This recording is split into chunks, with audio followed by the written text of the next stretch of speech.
to the Psychohealthology Summit 2018. Thank you so much for joining us. I'm your host, Dr. Eva Detko, and my guest for this session is Hilary Jacobs-Hendel. Hilary is a certified psychoanalyst and AEDP psychotherapist and supervisor. She received her BA in biochemistry from Wesleyan University and a Master of Social Work from Fordham University.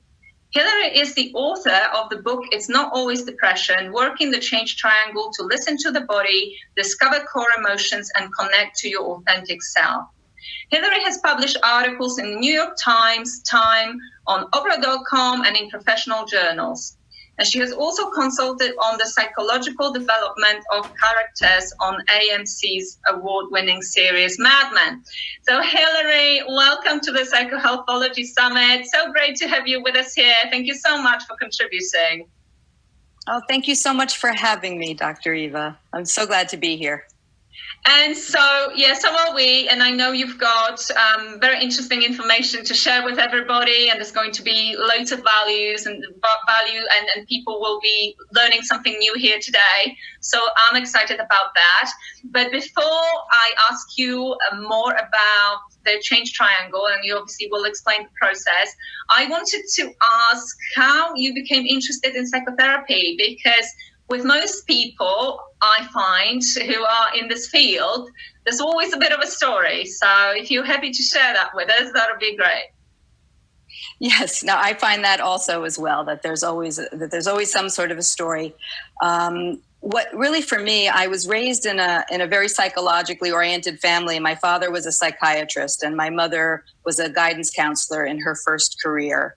And so I was just raised in New York City. Psychotherapy, I guess of many places around the world, has the least amount of stigma, that it's really about sort of growth and kind of trying to feel better in a process throughout your life to feel better and better and to meet the challenges of life. So I didn't start out, I was a little rebellious and I didn't want to do what my dad did. But eventually at the age of 39, after having trying out a couple of other careers, one of which was I was a dentist first off. So I kind of stayed in the medical profession, but in something that didn't deal with physical disease and death and dying, which I thought would have been too much, too sad, too hard. And so I went back to social work school, figuring out that I indeed love psychotherapy and wanted to become a psychotherapist. And after that training, went into a psychoanalytic institute to become a psychoanalyst, because I thought was the only kind of treatment available. There was cognitive behavioral therapy and psychoanalysis, and everything else to me was considered sort of too alternative. Anything that had to do with mind-body, I really originally rejected, thinking, no, we are intellectual beings and it's through insight that we can figure out our problems and move on. Now I am swung the other way, but through the science, which has compelled me, that I discovered by chance when I attended a conference on emotions and attachment back in 2004. And being a scientist at heart and someone that really needed to, whatever I was doing had to be grounded in science and research, I discovered by chance a whole field that I never knew existed.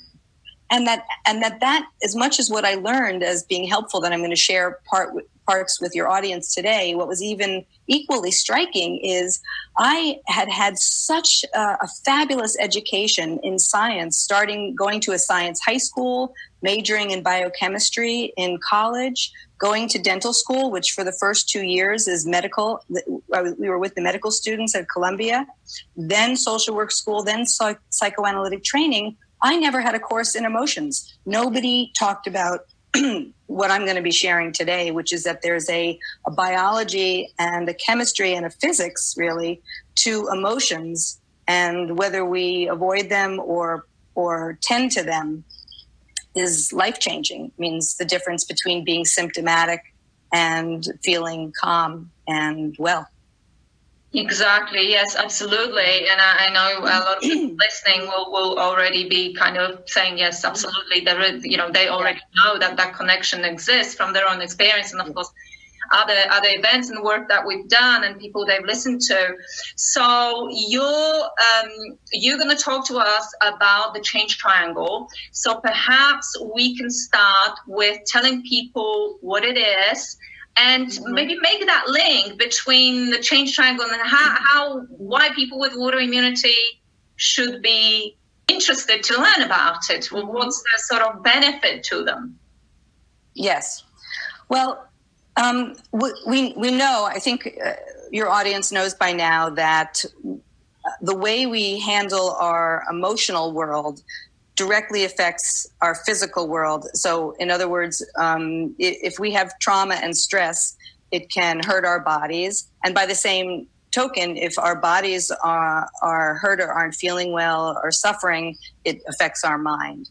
And so if we can help calm and regulate the nervous system through emotional processing, then we reach a level of homeostasis. The body feels calmer and it's healthier. The inflammation goes down in the body. It's better for the epigenetics and all the systems in our body. When we feel calm and we feel good, things are good. And I tell people a lot, you can sort of trust yourself. If something feels right, it is right.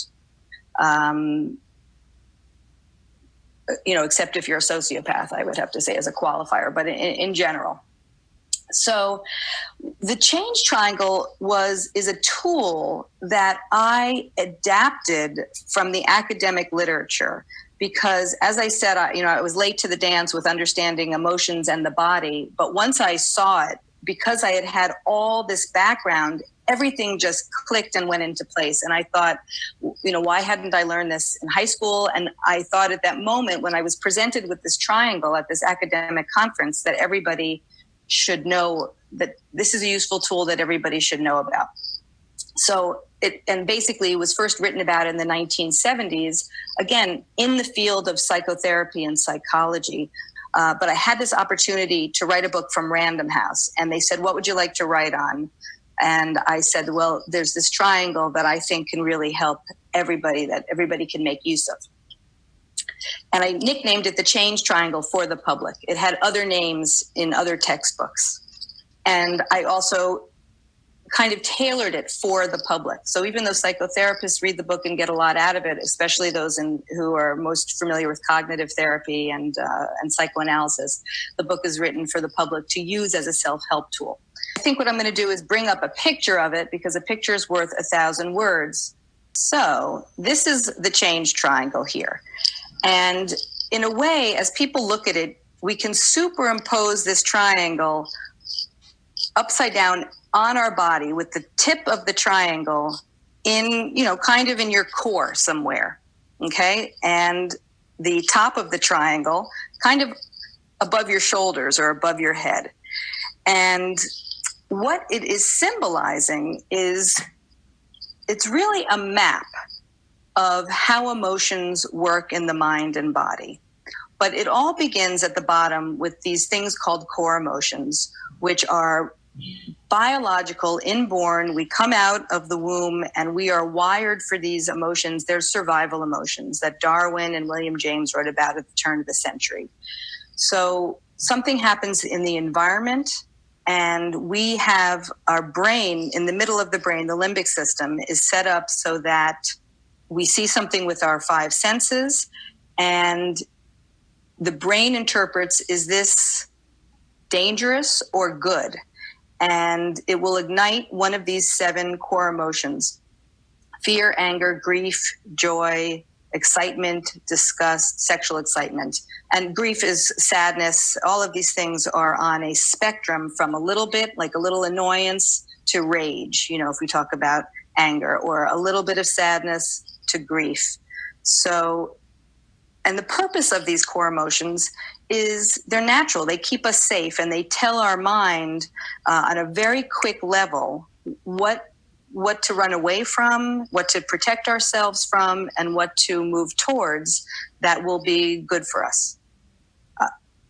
And the thing about these core emotions that I never knew, first of all, I thought emotions I was supposed to be able to control them. I had never learned that emotions just are, that they happen, and that it's only after they've ignited a whole bunch of physiological reactions. Like if we take fear, for example, when we get afraid, our heart starts to race and our breathing changes, and it also affects our GI tract and our vasculature, because what it's doing is it's readying us to run. And it does it so quickly, it gets ignited in the middle brain, sends all sorts of reactions down to the body.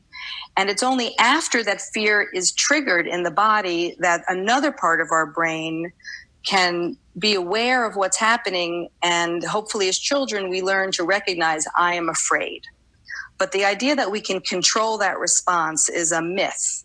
And so the first thing that people often find relieving, that I tell my patients and my family and my friends and everyone who will listen, is that emotions just are. So it's judging yourself for having emotions or telling yourself you're weak or bad is not useful, and it's not true. So we're at the bottom of the triangle. We've had an emotion that has just been triggered, and then we have two choices. So if you look at this diagram, one choice is to move up the triangle when we block it.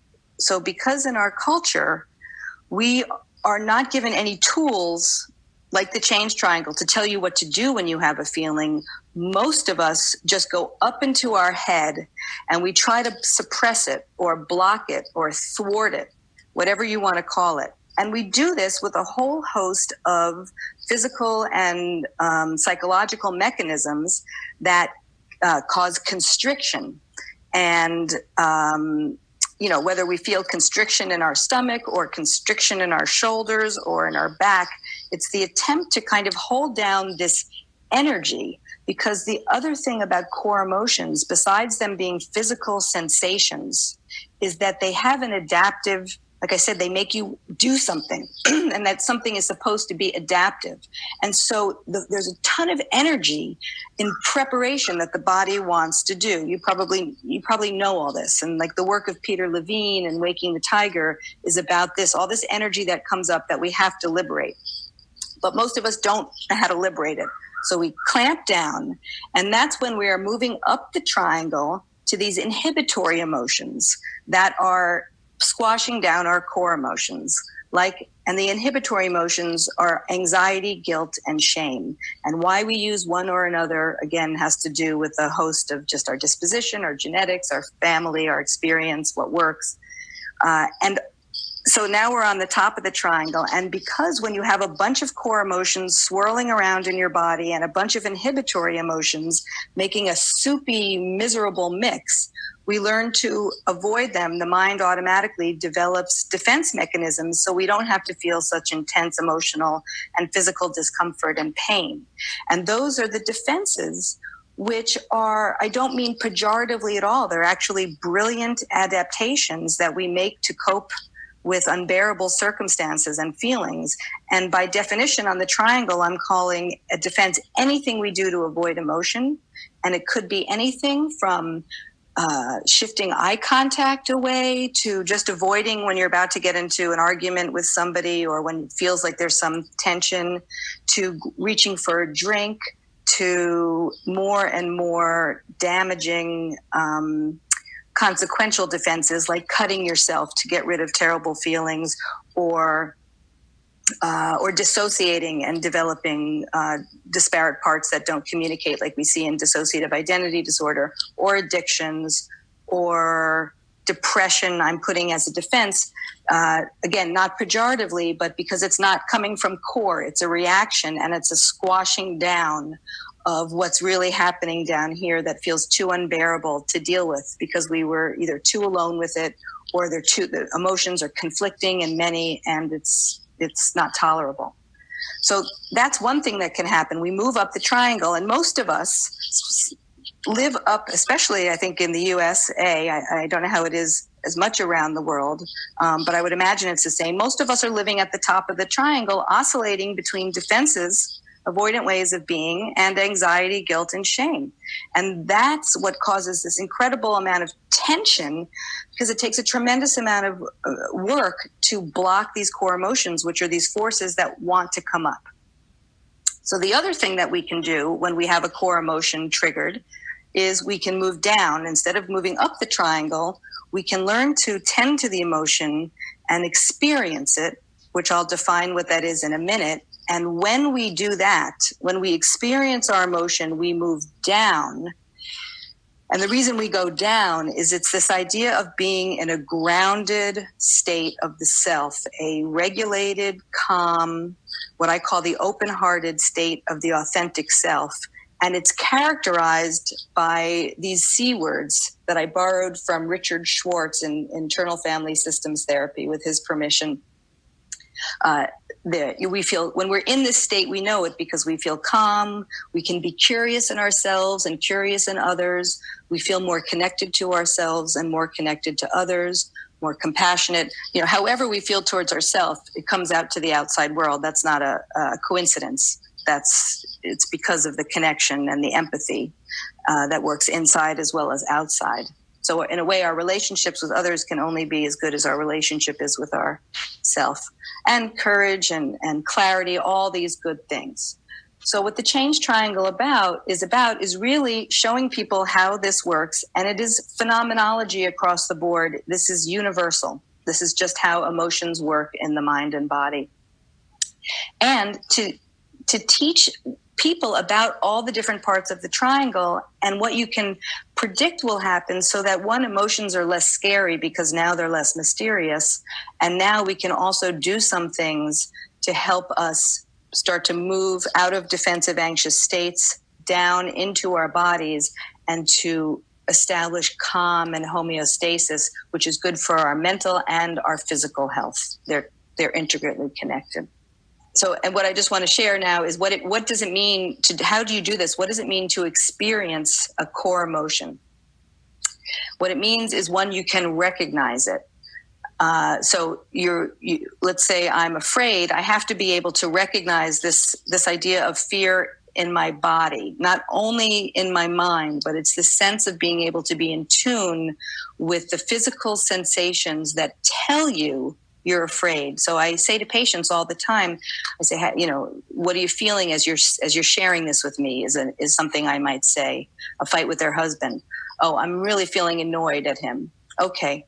If we really slow down, like to a snail's pace, and you begin to gently turn inside below the neck, what is happening inside that lets you know you're angry? What sensations do you have?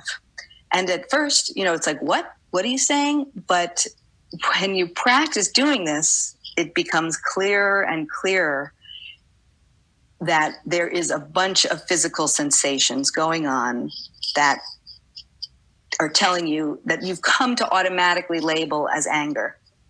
And unfortunately, some children growing up with, let's say, traumatized parents, or parents that don't have, that themselves didn't have parents that could give them empathy and help them label their feelings. A lot of people don't know what they're feeling. And the way that you help them, or the way that I help them, is we go into the body. And sure enough, these things are wired in so that if you remove obstacles and blocks, there's a deep knowing of the self that will come up, and you can kind of do what wasn't done early on in life and relearn these things, with not too much difficulty. But you do initially, if you're afraid to go into your body because you have illness and because your body has not been a safe place, it will take more patience, more self-compassion, and more courage initially to drop down and just gently sense what's going on and be able to put language on it. So that's the first part of being able to experience an emotion, is to put language on it. And even just doing that, you get a sense of dropping down, that the anxiety goes down. Especially if there's multiple feelings coming up. If somebody hurts, again, if my partner hurts me, I'm probably going to notice and want to be able to say, I feel angry and I feel sad. And that's another thing about when we're working with multiple emotions and conflicts, that we don't want to say this, but this. We want to be able to hold many emotions at once with a lot of space, kind of imagining there's a lot of space and air between each one. So after you can name an emotion, then you want to be able to sense the different emotions the different sensations in your body. I know I'm angry because I feel a rush of energy coming up. I feel a tenseness in my gut, and I feel an impulse. That's the other thing. Emotions, core emotions, have physical impulses that are, if we take anger, they're mean and nasty. They want to hurt. Doesn't mean we don't ever act out on those, but we need to recognize my impulses. Let's say I want to, be mean to my husband. I want to start insulting him and being nasty. Okay. And so if we can allow someone to be with that impulse, and there's all sorts of ways to release that energy by imagining it in fantasy. So because the brain, cleverly or useful for psychotherapists to do this type of work, doesn't know the difference between fantasy and reality. So we can play with fantasy quite a bit in specific ways. Or as Peter Levine and Pat Ogden do, you can just stay with a physical sensation with compassion, noticing it, and it often processes through. And sometimes you have to do other creative things. But with all the core emotions, we want to learn to experience them until the wave has passed and the nervous system resets and settles, which it does. And then you enter into it's that doorway to relaxation and open-heartedness and feeling better. So basically, core emotions are so important because they signal a crossroads, where a fork in the road, where you can either ignore them and create more stress on the mind and body, or go through them and make use of them the way nature intended by being with them on an experiential level and feel better. And the last thing I want to say is, the very last step, as I tell my patients, is to then, once we are fully experiencing and listening to what our core emotion is telling us and why it's happening to us, then think through. That's when we bring on the thinking brain to figure out the best course of action, which may be taking some action in the world, like setting boundaries or saying no. Like, if someone is suffering from a physical disease, they're tired and they need to be able to say no, for example. I can't help you and do this. I can't clean the house today. I can't take care of the kids today. And so that takes some thought on, how do I want to say no in a way that somebody can hear me, in a way where I'm being kind and firm. So that's an example of taking an action. And sometimes you won't take an action. You'll merely just process the feelings on your own, feel better, and go back out in the world. So this is really useful stuff, because what I wanted to stress, and you obviously talk at length about this, is the fact that the core emotions just are.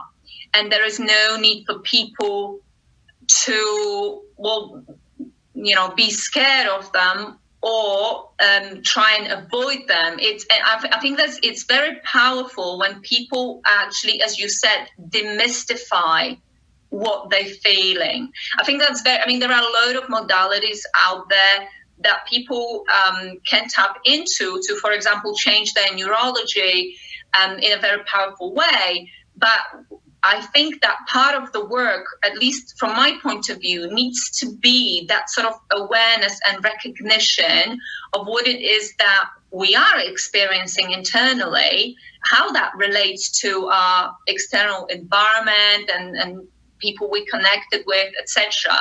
And I think when we do that sort of work, it really just bringing that awareness into the picture can seriously lower somebody's stress levels. Just doing what you just said. So what I'm saying is, this little bit of work, something so simple, can very, very easily offload somebody, because otherwise, you and I both know there are a lot of people who will come to us as clients and they will say, I keep having this feeling. I don't know what it's to do with. It scares me. I don't know why I'm feeling the way I'm feeling. So that is something that is scary for people. We don't like to feel that we're not in control of our bodies and minds, and we have all those things coming up and we don't know what they're to do with. So this is why I'm just sort of stressing what you've already said, that this is, it can be very, very powerful in a few simple steps.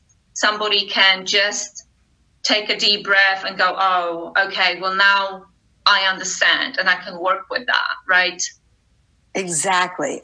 It was life-changing for me, and it seems to be life-changing, based on the response that I get from my writing for people, because just what you said, for me, it just makes common sense. If we understand, feelings are painful, and some feelings are excruciatingly painful, but if we understand what's happening and that there's a reason, it just takes a whole level of fear and terror away from it, and the feeling of not being in command of ourselves.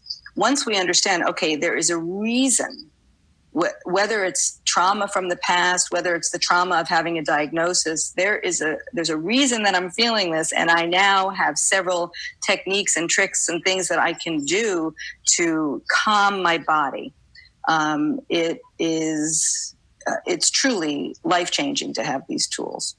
Yeah, and this is why I completely agree. I do believe that those sort of tools obviously, if you wanted to just apply cognitive tools to treating trauma, on their own, they're not going to be 100% effective. Obviously, we know that. Right.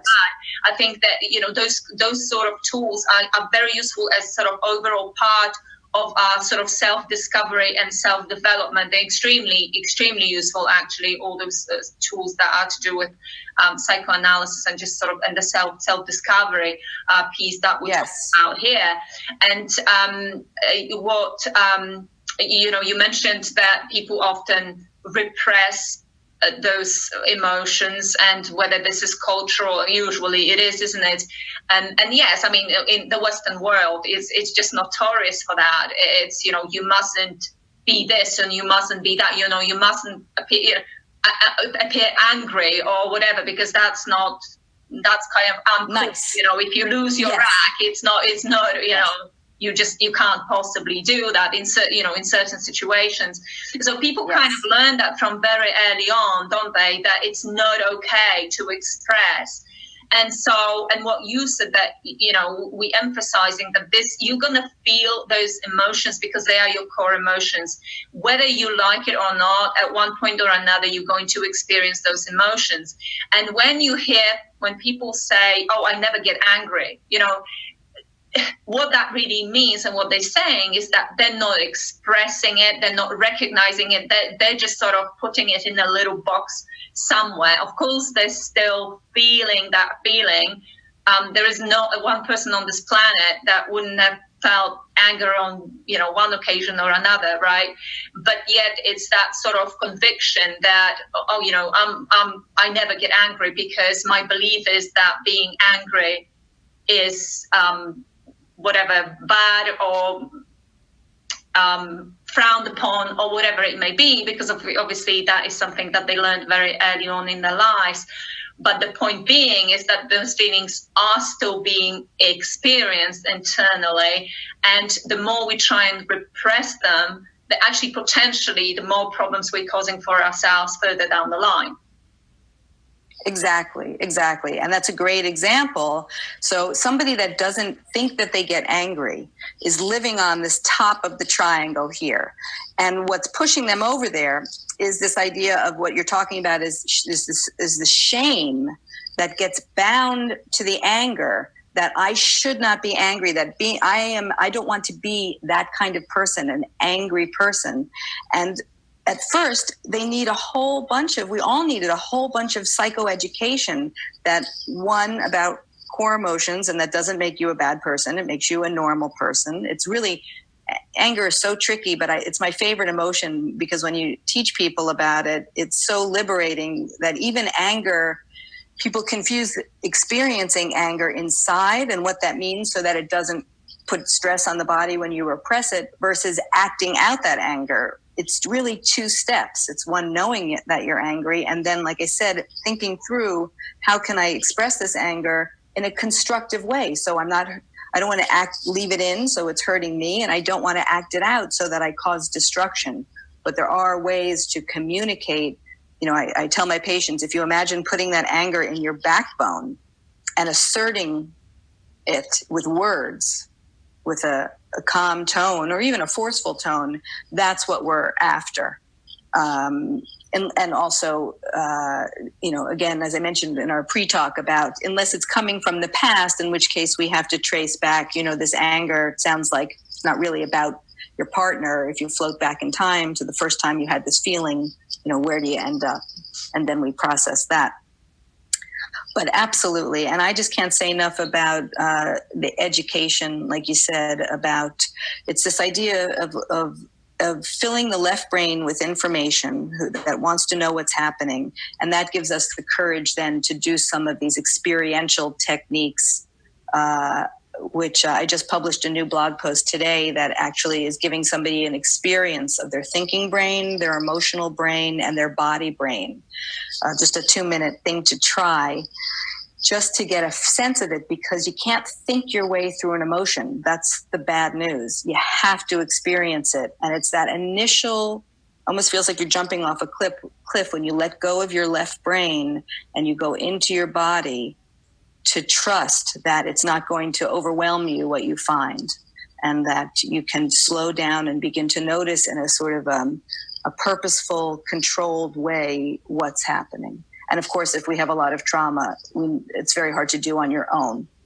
That's when you need somebody who's like a wiser other that can guide you and make you feel safe. So if your anxiety does spike, you're not alone, and somebody can help you calm down and regulate until you feel better. Yes, agreed. Obviously, yeah, that's right. It's not, some milder things. Yes, there's loads of techniques that people can use, but with more complex trauma, it's always recommended to work with somebody else. And I specifically picked on anger because this is one of the most damaging emotions in terms of, our physical health. And so the more, again, we repress it, the more likely we are to manifest physically, right? So, and also, what I wanted to also add about the dissociation, and if people have had a lot of trauma in their lives and they are dissociated, and they basically, I call them floating heads, they just live in their heads, which is what you described at the top of the triangle, right? What may be useful in that case is to work with a therapist who does body work to actually make that person reconnect to their bodies, because for some of these people, getting into their emotions can be really, really tough, particularly if they're trying to do this work on their own. But if you actually work with somebody who does specific body work, they may help you reconnect, because it's so, so important that you do that we all do that.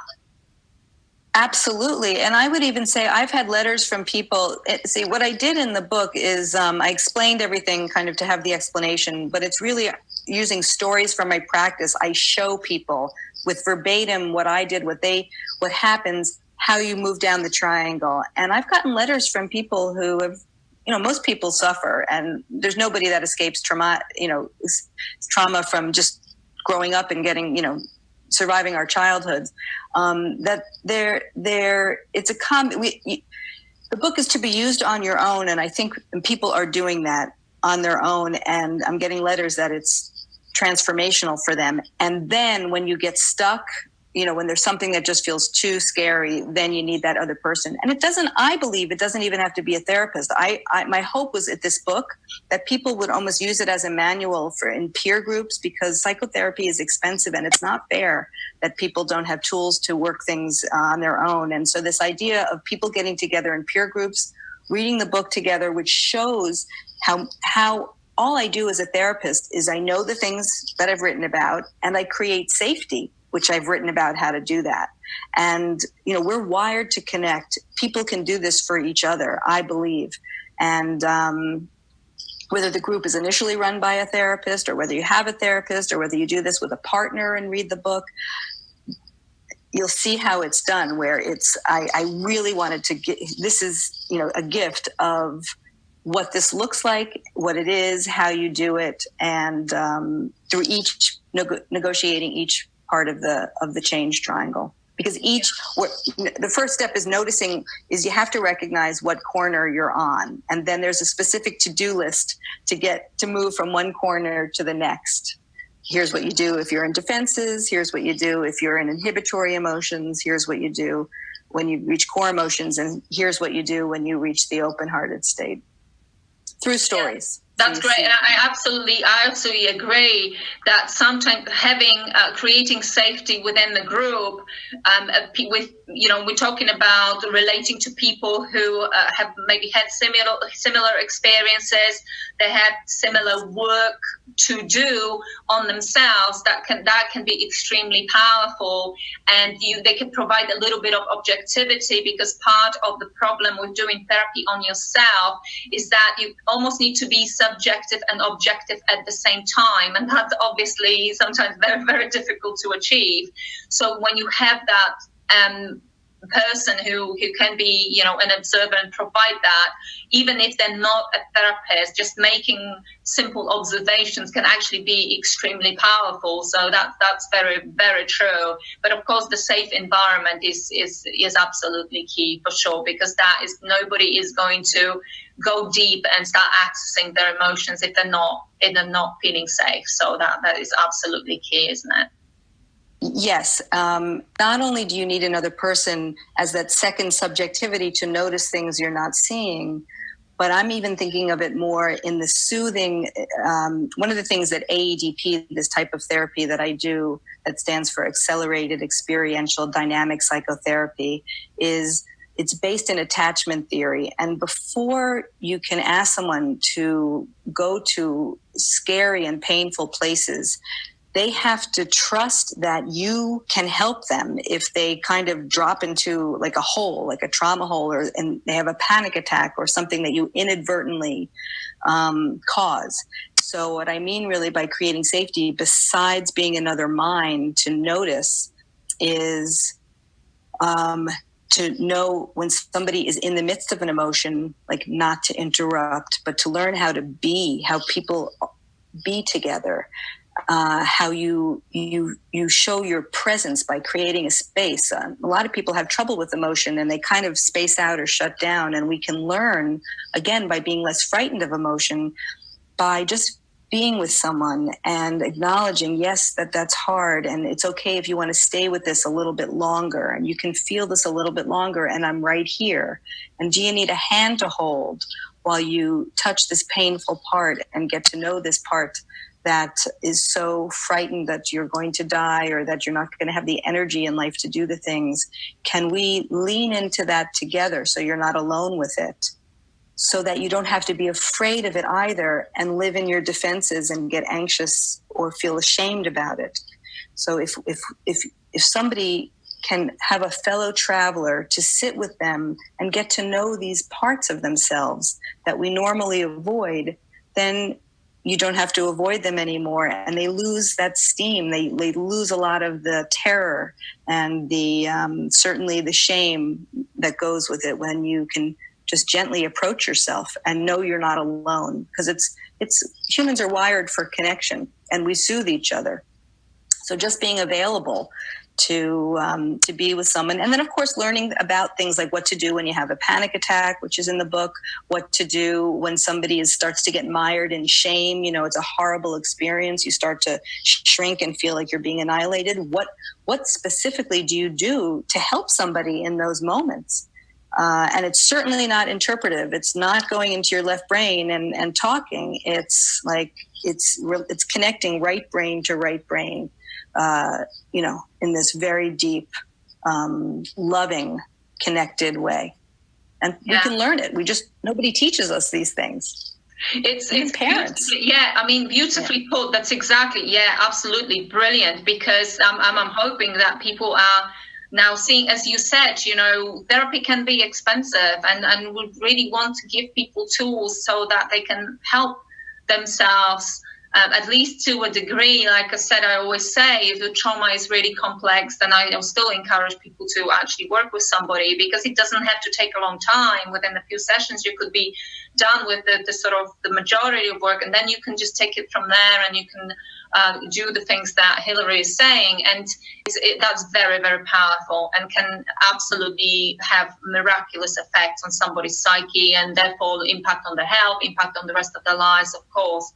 So I wanted to actually ask you, we explained about the change triangle and you were giving examples that as we were going along, but do you have any other good sort of examples of the change triangle in action? I just first want to tell the audience, that's all I do is write examples of the change triangle. So I have a bunch of free resources on my website with each blog is a story in essence, and the book is full of stories. But I can just I'll tell you a story of something that happened to me last night that was unusual. I drank hot liquid with a hot, something that I cooked for myself. And I burnt the inside of my throat, and it felt like down into my airway, and it really hurt. And I started to get scared. I was alone in the house. I started to get scared that it was going to swell up, and would I have to go to the hospital? It brought back a memory when I had an allergic reaction back in my 20s when I had to go to the hospital because my airway was swelling up. And so over the course of the next sort of 5 or 10 minutes, I was like, what would I do? Is this going to get worse? And I started to work myself up that I gave myself a panic attack, which I think has happened maybe 3 times in my life and not for maybe a decade. So, and I coach people, I write about, I coach people through panic attacks in person. And so it was a chance to practice what I preached, although I was holding at the same time, I don't know if this is going to work and I don't know if I'm about to die. So I was just going to walk, through what I did, which is, okay, so I'm now my heart is racing. So I had this mindfulness that I've been practicing because in the work that I do, I'm all day mindful I'm mindful of my feelings as I'm with somebody else's.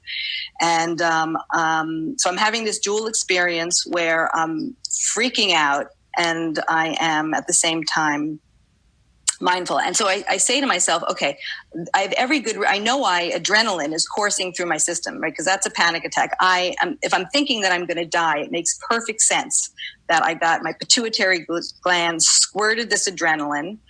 And I know it's only going to last maybe 2 to 5 minutes at the most. So I just have to get through it, and I'm just going to assume that my airway is not going to close up and I'm not going to die. And if I really can't breathe, I'll call 911. So then I went upstairs to lie down because I thought my main goal now is to calm myself down and maybe everything will feel better. So I laid down in my bed and I started to do this deep belly breathing that I teach. I start every session with it. I have the instructions on my website. And I just laid there and practiced. It's fascinating because the purpose, when you take a deep breath into your belly, you really want to exert pressure, and then so it's a deep breath, letting your belly come out like a Buddha, and then slowly blowing out through pursed lips. I always say like you're blowing on hot soup. But on the big breath, you want to exert pressure with the air that you fill your whole body with, and then slowly let it out because you're actively stimulating the vagus nerve, that big nerve in the body, to slow the heart rate down. And so I'm doing this still feeling awful, and all I'm doing is focusing on the breath. I've already decided I have to trust I'm not going to die. And slowly but surely, I start to calm down. I start to feel better. I'm noticing a little bit of joy come up because it's like, okay, this is working. And before you know it, it's like, okay, I believe I'm going to be okay. It calms down. Then I notice the pain again in my throat. I feel my heart coming back up, my heart rate, and I just keep doing it again. Then my partner, my husband, comes home, and now at least I know if I need to go to the hospital. And then, by the end of the night, the pain goes away and I feel totally better. So that's an example of really using these techniques, going into my body, not letting the fear just put me up into like starting to think about dying and how do I go and should I go to the emergency room? I just cut it off, my thinking off, and I went into the body to try to calm the body and see what happened. So that's a present day example, right? And that fear is real. That's fresh in the moment. And I wasn't going to judge myself. I wasn't going to be mean to myself. I was going to be compassionate, all these things that are part and parcel of working with emotions. Yeah. Then I have other examples where I've worked with something happening in the moment that was a familiar emotional trigger with my relationship with my husband, of working the change triangle on my own with a part that I finally got, a part of myself that I just got sick of acting on, this part that wants to pick a fight. My husband did something that triggered me. This had to do with just a regular Sunday afternoon, and we were supposed to travel back to New York City. I'm now in another home that we have where my husband works in Connecticut. And we had to leave. I really like it here in Connecticut, and we had to leave early because my husband promised to call his 90-year-old father, and we don't have good cell phone service here, so we had to leave early. So I started to feel this tension that I always get, why am I being inconvenienced because you have to call your father, right? It's not a nice feeling, and I wasn't proud of it. And I had recognized this sort of what I call this angry tightness that I had before. And in this case, as I reflected, it's like, I'm proud of my husband for being a good son. This is a good thing. He's got wonderful character. He's a wonderful person. He's good to me. I really just was like, I don't want to act on this feeling. I'm going to walk my own walk, and I'm going to work the change triangle. So I kind of tight-lipped, cranky, quiet, got into the car, and I just turned inward into my body to feel this kind of full body anger tightness, and just relate to it with compassion and curiosity, and just focus on the physicality of it. Because that's what I do with people in session. Breathing deeply, not trying to do anything, just getting to know it, just being with it. All of a sudden, a memory spontaneously comes up of myself as a little girl, not getting enough attention. And I start to connect to that little girl inside me in a kind way. The way I probably used to relate to her is just, pick yourself up, stop being such a baby, pick this, going to the top of the triangle, being hard on myself, shaming myself. But this time I just saw the image of her, and I gave her kind of a hug, and I said, it's okay to want attention. That's natural. And then I could feel the angry tightness melt and morph into sadness for myself. And I get touched even when I think of it on behalf of myself. And I cried. And then the whole thing melted away, right? That's working down the triangle. And I felt calm again, and so proud of myself, and loving again towards my husband, proud of myself, proud of him. And it really shifted. That was a transformational moment where that feeling does not come up nearly as much as it used to, and in nearly the same intensity. And now I never act on it anymore. I know exactly what's happening. I look for my little part, my little young Hillary, and I connect to her. Yeah. No, I do work with child parts a lot because it's so powerful. It's so powerful. And I may be, using different tools, but in the end, it is very much trying to achieve the same thing. It's about going in. It's about the acknowledgement. It's about that curiosity of, where is this coming from? Why am I feeling like that? But without the judgment. And in the end, saying that, it's okay to be feeling those feelings. And I want to thank you for sharing that for two reasons. One, because it demonstrates in practice what you're talking about. But secondly, it demonstrates to people who are watching that we are people also. And just because we've been in this field and we've been doing this sort of work for many, many years, doesn't mean we always sort it. We will still feel angry. We will still feel frightened on occasions, and we still have to deal with those things. So we do have to do as we preach, and we have to apply those tools to ourselves. And obviously that's why we're such great believers in this, because we know it works, because we do use it for ourselves. So thank you for, just being okay with showing that vulnerability, because it's important for people to know that even psychologists, psychotherapists, people in this field, we still experience those emotions, and we still have to use those tools on occasions because life happens. And of course, yes, there's always going to be something challenging, isn't there? So yeah, I want to thank you for that. Oh, you're so welcome. And absolutely, I write and talk about myself a lot, not just for my own amusement, and that's sometimes fun too, but for exactly that same reason. I use the change triangle almost every day. It's really how I understand myself and my mind. And I'd like to talk about my own experiences because therapists are people. Every person suffers feelings. We're not going to process feelings away because we need them. They're a compass for living, for what's good for us and what's bad for us. But the talking about them, right? Imagine if we lived in a world where everybody understood that we have just to have a balance between our head and our feelings, and we could talk about that, and there was no stigma. Being authentic with one another helps other people be authentic, and it de-shames and destigmatizes everything. I mean, the secret is out. We all suffer, and we all need tools in modern life because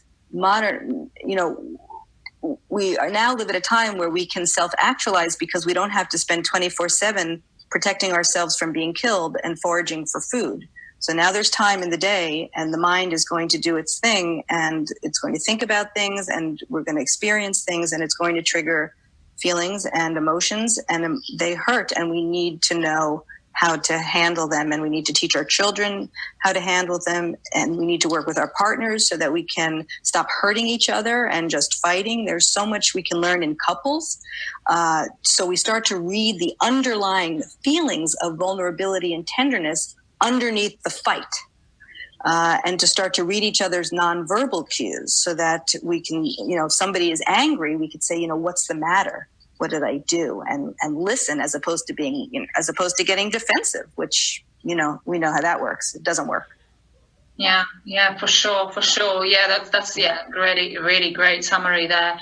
So thank you so much for sharing everything that you have. I so enjoyed talking to you, Hilary. That it was just really great. And before we finish, is there anything else that you want to share with the audience in terms of your work projects, any other resources that you may want to recommend? The main thing is that what I want to say is I wrote the book to be a really easy, just like a pleasant read. There's no jargon in it, and then if you don't feel like buying the book, come to my website. It's hilaryjacobshendel.com, or you can Google my name or the Change Triangle. And I have videos on YouTube. My intention, all of this is a labor of love for me. I just think that emotion education, if you do nothing else, if you don't even want to work with emotions, just to understand them so that you can be kinder and more understanding and patient with other people and with your children, and is just a great thing. And we know trauma-informed treatment is the thing now, and understanding trauma as a way to understand why people suffer and what ails them. And this is a tool to help with that. That I think medical doctors need, caregivers. It should be basic. This should be basic education. I believe it should be taught in high school. That's excellent. Well, thank you. We all thank you. We appreciate you and everything that you've shared. Absolutely wonderful. Thank you so much, Hilary. It was great to talk to you. Thank you, Doug. Thank you so much, Dr. Eva. It was wonderful to be here. And thank you for all of you for listening. Bye-bye. Thank you very much for watching. If you enjoyed this interview and if you'd like a lifetime access to all of the interviews,